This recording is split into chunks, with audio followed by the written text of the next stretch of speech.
2025 की सबसे बड़ी मुलाकात, जब डोनाल्ड ट्रंप और शी जिनपिंग अगल बगल बैठेंगे। क्या नया वर्ल्ड ऑर्डर बस तैयार होने को है? क्या ईगो क्लैशेस भूलकर दोनों सुपर पावर्स एक साथ आएंगे, या फिर दुनिया कोल्ड वॉर 2.0 की ओर बढ़ चुकी है? अमेरिका और चीन की मुलाकात की एक एक कड़ी पर आज बात करेंगे। साथ में बात इस पर भी कि भारत के स्टेक्स क्या हैं। नमस्ते, मैं हूं अंकुर और आप देख रहे हैं ललन टॉप का अंतर्राष्ट्रीय प्रसंगों से जुड़ा रोजाना का कार्यक्रम दुनियादारी। Brought to you by Sensodyne K। अभी लेके आए सेंसोडेंट के टूथ का करंट गॉन तो लाइफ का करंट ऑन। ट्रंप और जिनपिंग पिछली बार 6 बरस पहले जापान में मिले थे, जब ट्रंप का पहला कार्यकाल चल रहा था। उनके पहले कार्यकाल में ही अमेरिका ने खुलेआम चीन को राइवल के तौर पर दिखाना शुरू किया, प्रतिद्वंदी के तौर पर। चीन से ट्रेड वार शुरू हुई थी, वहां से आने वाले सामानों पर टैक्स बढ़ाया गया था। ट्रंप ने ताइवान को दी जाने वाली सैन्य मदद में बढ़ोतरी की थी। फिर जनवरी 2021 में जो बाइडेन राष्ट्रपति बने, उन्होंने ट्रंप की चीन पॉलिसी बरकरार रखी। रिश्तों में सुधार की कोई गुंजाइश बनी ही नहीं। ट्रंप 4 बरस तक सत्ता से बाहर रहे। जनवरी 2025 में उनकी सेकंड इनिंग शुरू हुई, दूसरा कार्यकाल, जिसमें वो पहली बार शी जिनपिंग से मिलने वाले हैं। इन 6 सालों में मिसिसिपी और यांगसी नदी में काफ़ी पानी बह चुका है। इस बीच चीन के कद में बढ़ोतरी हुई है, उसकी सत्ता पर जिनपिंग की पकड़ मजबूत हुई है। उन्होंने अमेरिका से कंपटीशन के लिए चीन को बेहतर तैयार कर लिया है। अब ट्रंप जिनपिंग मीटिंग में इस कंपटीशन का फ्यूचर तय किया जाएगा। मीटिंग के लिए जमीन चुनी गई है दक्षिण कोरिया की। कल यानी 30 अक्टूबर को दोनों नेता दक्षिण कोरिया के बुसान शहर में आमने सामने बैठेंगे। ये मुलाकात किसी खास न्योते पर नहीं हो रही है, बल्कि ये दोनों एक बड़े जलसे के लिए इकट्ठा हुए हैं। मौका है एपेक APEC यानी एशिया पैसिफिक इकोनॉमिक कोऑपरेशन के शिखर सम्मेलन का। एपेक समिट में प्रशांत महासागर से सटे 21 देश आर्थिक मसलों पर बातचीत के लिए पहुंचते हैं। इसके 2 सबसे बड़े खिलाड़ी अमेरिका और चीन हैं, इसलिए दोनों का इस समिट में शामिल होना ज़रूरी है। ट्रंप इस वक्त एशियाई देशों के दौरे पर हैं। मलेशिया और जापान दौरे के बाद वो दक्षिण कोरिया पहुंचे हैं। आप इसे 2025 की सबसे अहम मुलाकात समझ सकते हैं, क्योंकि इसके अंजाम से दुनिया में बहुत कुछ बदल सकता है। दुनिया भर की बाजार पहले से ही उम्मीद लगाए बैठे हैं। साफ तौर पर उछाल देखने को मिली है। सोने की कीमत भी नीचे फिसली है। लेकिन 1 महीने पहले आप ये सब कुछ इमेजिन ही नहीं कर सकते थे। क्यों? क्योंकि दोनों देश एक दूसरे को काट खाने पर आमादा थे। दुश्मनी की बुनियाद बनी थी ट्रंप के ऊल जलूल फैसलों से। ट्रंप की टैरिफ लिस्ट में चीन का नाम सबसे पहले आया था। फरवरी में उन्होंने चीन पर फेंटनिल तस्करी का आरोप लगाकर 10% टैरिफ ठोका। चीन नहीं झुका तो उसे बढ़ाते बढ़ाते 145% तक ले गए। उन्हें लगा चीन घुटने टेकेगा, लेकिन ऐसा नहीं हुआ। उल्टा वो तू डाल डाल मैं पात पात के रास्ते पर चलने लगा। Tit for tat. उसने अमेरिका पर 125% टैरिफ लगा दिए। दोनों देशों में फुल स्केल ट्रेड वॉर शुरू हो गई। चीन मोर्चे पर डटा रहा, लेकिन ट्रंप चिकन आउट कर गए। अमेरिकी मीडिया ने लिखा कि ट्रंप इस ट्रेड वॉर से थक गए थे। उन्हें नुकसान का डर सताने लगा था। मजबूरन बातचीत की मेज पर आना ही पड़ा। कई राउंड नेगोशिएशंस के बाद सुलह हुई, युद्ध विराम, टैरिफ कम किए गए। ट्रंप को 30% से संतोष करना पड़ा और अमेरिका पर चीन के टैरिफ 10% पर रोक दिए गए। तब से दोनों देश ट्रेड डील के लिए बात कर रहे हैं। टैरिफ वाली लड़ाई थमी तो चीन ने अपने हथियार आजमाने शुरू किए। सबसे पहले तो उसने अमेरिका की कमजोर नब्ज दबा दी। कमजोर नब्ज क्या? Rare earth elements. ये हैं चीन का सबसे बड़ा हथियार। कैसे? इन एलिमेंट्स के दम पर रोशन है आपका फ़ोन, आपका लैपटॉप, टीवी, इलेक्ट्रिक स्कूटी और कार। इन्हीं के दम पर चलती है अमेरिका की सिलिकॉन वैली। टेक्नोलॉजी की दुनिया में राज करने के लिए उसके पास इनकी सप्लाई होनी चाहिए। बात सिर्फ इतनी नहीं है, अमेरिकी सेना को भी रेयर अर्थ एलिमेंट्स की ज़रूरत है। F-35 जेट्स, टॉमहॉक मिसाइलें, पनडुब्बियाँ, ड्रोन्स, सब में इनका इस्तेमाल होता है। यानी चीन ने टेंटुआ ही पकड़ लिया और हथियारों के बिना अमेरिका की क्या बिसात। अमेरिका इन्हीं के दम पर चौधराहट दिखाता है। अब देखिए, होने को तो ये रेयर अर्थ अमेरिका और उसके दोस्तों के ज़मीन में भी है, लेकिन इन्हें रेयर कहा ही इसलिए जाता है क्योंकि इनको ज़मीन से निकाल कर काम में लाना यानी प्रोसेसिंग और रिफाइनिंग मुश्किल है। और चीन के पास रेयर अर्थ मेटल्स की ग्लोबल माइनिंग का 60% और प्रोसेसिंग का करीब 92% कंट्रोल है, यानी एकाधिकार है। इस बरस चीन ने धीरे धीरे इन एलिमेंट्स के एक्सपोर्ट पर शिकंजा कस दिया है। 9 अक्टूबर को उसने सबसे सख्त पाबंदियां लगा दी। कह दिया कि जो भी बाहर बेचेगा उसे परमिशन लेनी होगी। ट्रंप गुस्सा गए और उनकी जुबान से निकला टैरिफ। धमकी दी कि 100% टैरिफ बढ़ा दूंगा। ये मुमकिन न था, इसलिए उन्होंने विकल्प ढूंढने शुरू किए, पुराने दोस्तों को पुकारा। पिछले 15 दिन में उन्होंने 6 देशों से रेयर अर्थ डील की है। Australia, Japan, Malaysia, Vietnam, Cambodia, Thailand. सबका मकसद यही है कि इन एलिमेंट्स की सप्लाई बढ़ाई जाए। लेकिन रेयर अर्थ एलिमेंट्स के अलावा चीन ने कुछ और हथियार भी आजमाए हैं, जैसे सोयाबीन। अमेरिका में सोयाबीन की फसल कटने वाली है और अमेरिकी सोयाबीन का सबसे बड़ा खरीदार मुंह मोड़ चुका है। चीन ने ऑर्डर्स रोक दिए हैं। नतीजा ये कि कीमतें सबसे निचले स्तर पर हैं। इसमें दिलचस्प एंगल ये है कि सोयाबीन की खेती करने वाले किसान अमेरिका के उस हिस्से से आते हैं जहां ट्रंप का सबसे बड़ा वोट बैंक है, इसलिए प्रेशर और भी ज़्यादा है। इन सब को देखकर आप पूछेंगे कि अगर हालात ऐसे थे तो फिर अब मीटिंग हो ही क्यों रही है।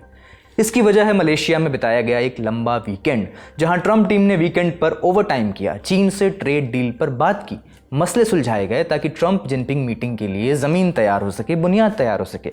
तो ट्रंप की दूसरी इनिंग शुरू होने के बाद से अब तक की लड़ाई में हार जीत किसकी हुई किसकी नहीं, ये दूसरी बहस है। लेकिन एक बात साफ है कि इस लड़ाई ने चीन को एक मंच दिया, उसे अपनी ताकत का मुजाहिरा देने का अच्छा खासा मौका मिला। दुनिया ने देखा कि उसकी इकॉनमी तंदुरुस्त है, बड़े से बड़े झटके को झेल सकती है। अब आलम यह है कि जिनपिंग और ट्रंप लगभग एक स्तर पर खड़े हैं, बिल्कुल बराबर। अब जान लेते हैं कि इस मीटिंग में किन मुद्दों पर बात बन सकती है, किन पर नहीं बन सकती है। एक एक कर देखते हैं। सबसे पहला मुद्दा है टैरिफ का। जाहिर है चीन चाहेगा कि ट्रंप की सनक से बचा जाए, मनचाहे टैरिफ्स का दौर खत्म हो। ट्रंप की डेडलाइन है 10 नवंबर। अगर इस दिन तक ट्रेड डील न हुई तो वापस से भारी टैरिफ वाले दिन लौट आएंगे। चीन या तो इस डेडलाइन को बढ़ाना चाहेगा या फिर इसको लेकर एक डील करना चाहेगा। अमेरिका को इसके बदले क्या चाहिए? यहीं पर आता है दूसरा मुद्दा। दूसरा मुद्दा है रेयर अर्थ एलिमेंट्स का। जैसा हमने आपको बताया, अमेरिका चाहेगा कि चीन इसके एक्सपोर्ट के नियम में बदलाव करे ताकि सप्लाई बनी रहे, लेकिन चीन इसके बदले सेमीकंडक्टर चिप्स के एक्सपोर्ट नियमों में बदलाव की मांग कर सकता है। सेमीकंडक्टर चिप्स क्यों? दरअसल चीन की रेयर अर्थ एलिमेंट्स वाली टेक्निक पहले अमेरिका ने अपनाई थी। अमेरिका लंबे समय से चीन को एडवांस्ड सेमीकंडक्टर्स बेचने पर रोक लगाए हुए है। उसने अमेरिकी कंपनियों को ऐसा करने से रोका हुआ था। तो अगर रेयर अर्थ के बदले चीन को चिप्स की पहुंच मिले तो ये जिनपिंग के लिए एक बड़ी जीत होगी। इसके अलावा एक मुद्दा सोयाबीन का भी है। अमेरिका चाहेगा कि उसके किसानों की पैदावार को चीन का बाजार मिले। चीन फिलहाल ब्राज़ील से सोयाबीन इंपोर्ट कर रहा है। ये सब तो हुए खरीद फरोख्त से जुड़े मुद्दे। जियोपॉलिटिक्स पर भी बात हो सकती है। ट्रंप चाहते हैं कि रूस यूक्रेन में जंग रुक जाए। वो मानते हैं कि शायद चीन इस मोर्चे पर मदद कर सकता है, ऐसा उन्होंने बयान भी दिया है। हमने रूस पर बहुत कड़े प्रतिबंध लगाए हैं। मेरा मानना है कि ये वाकई असर दिखा रहे हैं, लेकिन मैं चाहता हूं कि चीन भी इसमें हमारी मदद करे। जैसा कि आप जानते हैं, मेरे राष्ट्रपति शी जिनपिंग से बहुत अच्छे रिश्ते हैं। हमारी बातचीत में एक बड़ा मुद्दा होगा रूस यूक्रेन युद्ध, जहां हर हफ्ते करीब 7,000 लोग मारे जा रहे हैं। राष्ट्रपति शी जिनपिंग भी चाहते हैं कि ये जंग जल्द खत्म हो। मगर जिनपिंग की तरफ से अब तक कोई संकेत नहीं है कि वो रूस यूक्रेन जंग रुकवाने में दिलचस्पी रखते हैं। लेकिन बात उठ सकती है क्योंकि जिनपिंग को भी इसके बदले कुछ मिल सकता है। जिनपिंग चाहते हैं कि ट्रंप ताइवान पर अपने रुख में नरमी लाएं। ताइवान चीन और अमेरिका के बीच विवाद का सबसे बड़ा कारण है। चीन ताइवान को अपना हिस्सा मानता है। अमेरिका भी वन चाइना पॉलिसी का समर्थन करता है, मगर वो ताइवान के साथ रिश्ता ख़त्म करने के लिए तैयार नहीं होता। मिलिट्री और डिप्लोमेटिक सपोर्ट देता रहा है। ट्रंप का कैंप कहता है कि ताइवान पर नीति नहीं बदलेगी, लेकिन ट्रंप का भरोसा ही क्या है? तो क्या होगा इस मीटिंग में? क्या ट्रंप एक बड़ी डील के साथ अमेरिका वापस लौटेंगे या फिर खाली हाथ? ट्रंप ने तो पहले ही कह दिया है कि ग्रेट डील पर दस्तखत होने वाले हैं। मैं एक बहुत ही शानदार जगह जा रहा हूँ। हम कल एक बहुत ही शानदार मीटिंग में मिलेंगे, लेकिन उससे पहले हम दक्षिण कोरिया जा रहे हैं और अगले दिन मेरी मुलाकात राष्ट्रपति शी जिनपिंग से होगी। जैसा कि आपने शायद सुना ही होगा, ये एक बहुत बड़ी मीटिंग है और मुझे लगता है कि सब कुछ बहुत अच्छा रहेगा। असल में मुझे लगता है ये सबके लिए फायदेमंद होने वाला है। लेकिन जानकार इस मुद्दे पर क्या कह रहे हैं, सुनते हैं। शी जिनपिंग आ ही रहे हैं सिर्फ ट्रंप से मिलने के लिए, बिकॉज अगर आपने देखा है कि पिछले 1 साल से वो सारे मेजर इंटरनेशनल इवेंट्स वो अपने नंबर 2 को दे रहे हैं। ट्रंप की इनॉग्रेशन के लिए यूएन जनरल असेंबली को ले लें या ब्रिक्स की समिट जो ब्राज़ील में हुई, वहाँ पर भी नहीं गए थे शी जिनपिंग।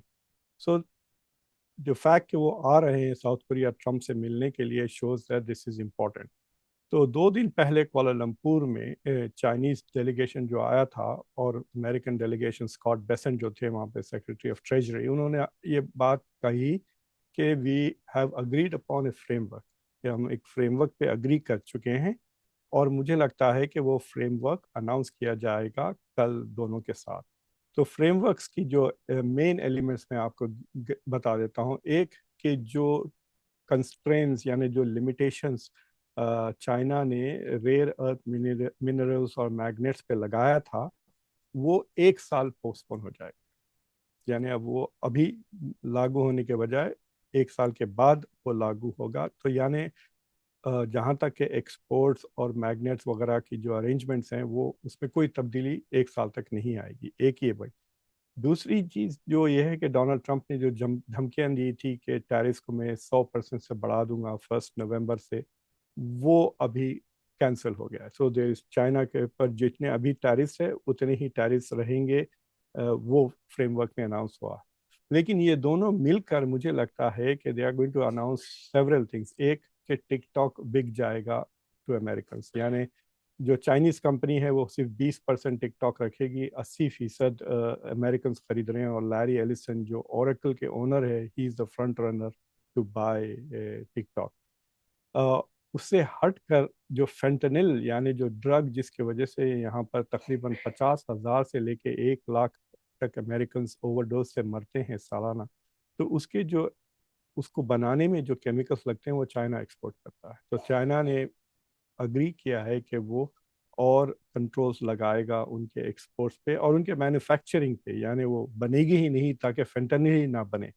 तो अगर ये दोनों चीज़ें हो जाती है तो ट्रंप जो 30% फेंटनिल से कनेक्टेड जो टैरिफ्स है वो चाइना से हट गए, तो चाइना के ऊपर टोटल टैरिफ सिर्फ 20-25% रह जाएंगे। That is the current understanding.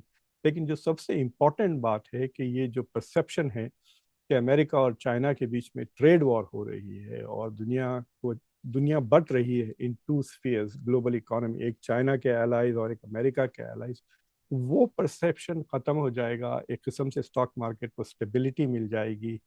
और so that is the biggest benefit कि ये जो नेगेटिव परसेप्शन है with regards to US China relations, वो बहुत बदल सकता है कि if they manage to have a major deal.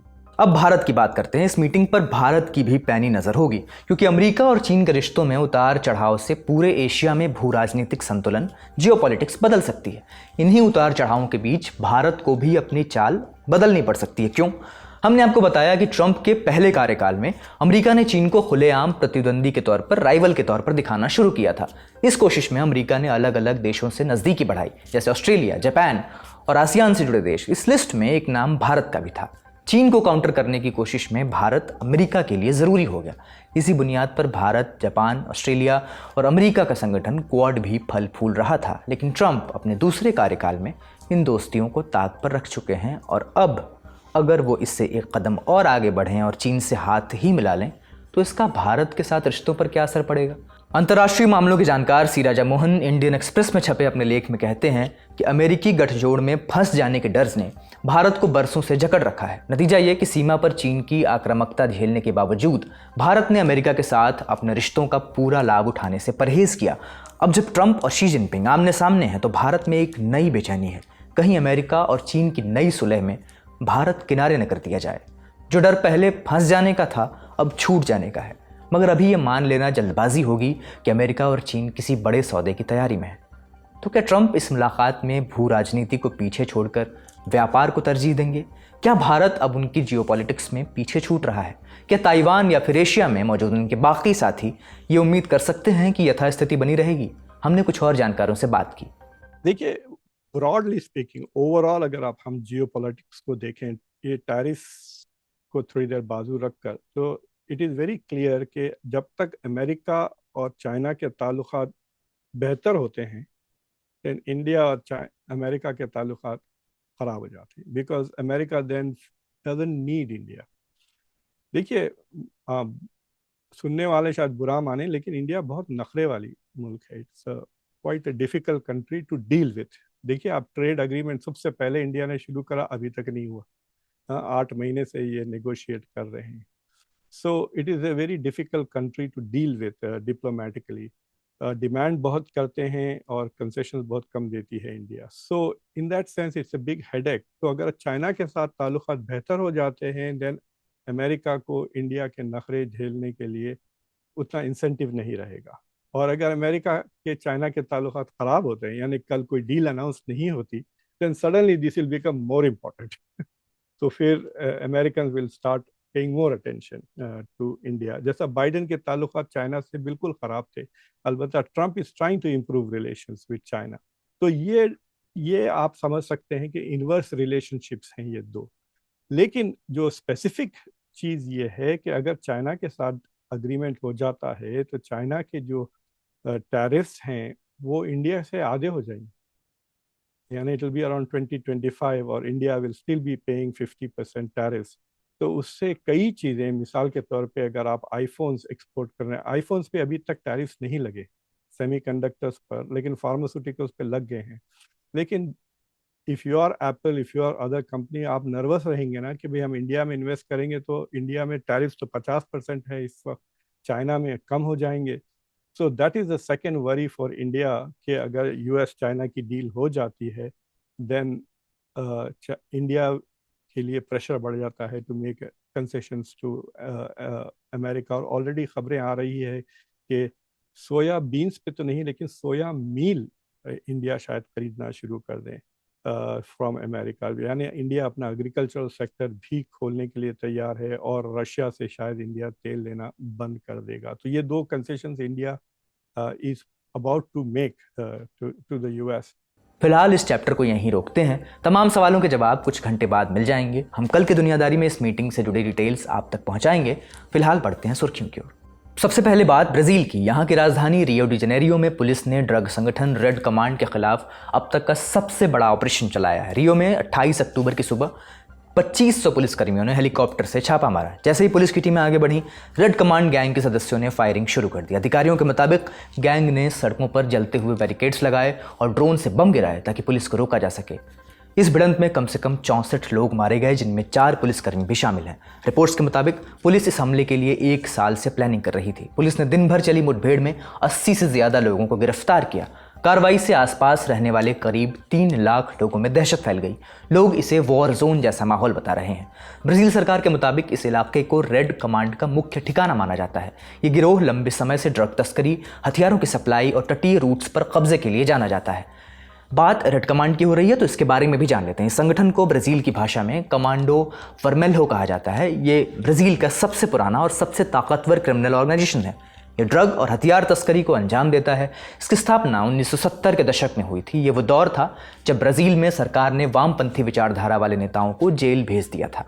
Jail में इन कैदियों ने आम अपराधियों के साथ मिलकर पुलिस के अत्याचार से खुद को बचाने के लिए गठबंधन बनाया। 1980 के दशक में ये संगठन जेल की 4 दीवारों से बाहर फैला। शुरुआत कोकेन के व्यापार से हुई, फिर ये कोलंबिया के कई ड्रग कार्टल्स के साथ जुड़ गया। धीरे धीरे रेड कमांड के सदस्यों ने रियो के उन इलाकों में पकड़ बनाई जहां आर्थिक और सामाजिक स्थिति खराब थी। रेड कमांड का मुख्य गढ़ रियो डी जनेरियो है, लेकिन ये पड़ोसी देशों तक फैला हुआ है। इस संगठन का कोई एक नेता नहीं है। हर इलाके में कमांडेंट नाम का बॉस होता है जो अपने इलाके के व्यापार पर कंट्रोल करता है। अब ब्राज़ील के जिन इलाकों में सरकारी सिस्टम कमजोर है वहां रेड कमांड के नियम चलते हैं। वे गरीब इलाकों में भोजन बांटते हैं। रेड कमांड का शासन हिंसा और डर के जरिए चलता है। अगली सुर्खी गजा से। 9 अक्टूबर को इजराइल और हमास के बीच ट्रंप के गजा पीस प्लान के पहले फेज पर सहमति बनी थी। इसके बाद गजा में सीज़फायर हुआ, बंदूकों की अदला बदली हुई। ट्रंप ने भी अपनी पीठ थपथपा ली। कई देशों में जाकर बोले ये सिर्फ मैं ही कर सकता था। उनके साथ जंग रोकने की लिस्ट में एक और जंग जुड़ गई, कुल हुआ 8। लेकिन अब ये सीज़फायर बेहद नाजुक दौर में पहुंच गया है। दरअसल इजराइल ने 28 अक्टूबर को गजा में हवाई हमले किए। इसमें 30 फिलिस्तीनियों की मौत हो गई है। इजराइल ने दावा किया कि हमास ने पहले सीज़फायर का उल्लंघन कर गजा में तैनात उसके सैनिकों पर हमला किया। उसके जवाब में एक कार्रवाई की गई। हालांकि हमास ने आरोपों से इनकार किया और कहा कि वो सीज़फायर का पालन कर रहा है। इजरायली रक्षा मंत्री इजराइल काट्स ने कहा कि हमास ने रेड लाइन क्रॉस की है, अब उसे इसकी कीमत चुकानी पड़ेगी। प्रधानमंत्री नेतन्याहू ने हमास पर यह आरोप भी लगाया कि वो इजरायलियों के जो शव लौटा रहा है वो गलत शव हैं। ये समझौते का उल्लंघन है। वहीं हमास ने हमले की वजह से बंदियों के शव लौटाने का प्रोग्राम रोक दिया है, जबकि अब भी 13 शव लौटाए जाने बाकी हैं। अगली सुर्खी यूक्रेन के चेर्नोबिल से। वही चेर्नोबिल जहां 26 अप्रैल 1986 को दुनिया की सबसे खतरनाक परमाणु दुर्घटना हुई थी। हाल ही में चेर्नोबिल के इलाकों में नीले रंग के कुत्ते घूमते हुए देखे गए हैं। सोशल मीडिया पर उनकी तस्वीरें और वीडियो वायरल हो रहे हैं। दरअसल इस इलाके में डॉग्स ऑफ चेर्नोबिल नाम की एक संस्था आवारा कुत्तों की देखभाल करती है। संस्था ने बताया कि इन कुत्तों का रंग अचानक सिर्फ 1 हफ्ते में बदल गया। किसी को भी नहीं पता कि ऐसा क्यों हुआ। वैज्ञानिकों का मानना है कि ये कुत्ते शायद किसी केमिकल के संपर्क में आ गए होंगे। संभव है कि मिट्टी या पानी में मौजूद किसी केमिकल ने उनके फर को नीला कर दिया हो। रिसर्चर्स अब इन कुत्तों के बाल, त्वचा और खून के सैंपल लेकर जांच कर रहे हैं ताकि असली वजह पता चल सके। बहरहाल जांच के नतीजे आने तक चेरनोबिल के इन ब्लू डॉग्स का रहस्य बरकरार है। आज की दुनियादारी में इतना ही। कल फिर मुलाकात होगी, इसी उम्मीद के साथ विदा लेता हूँ। शुक्रिया, शुभ रात्रि।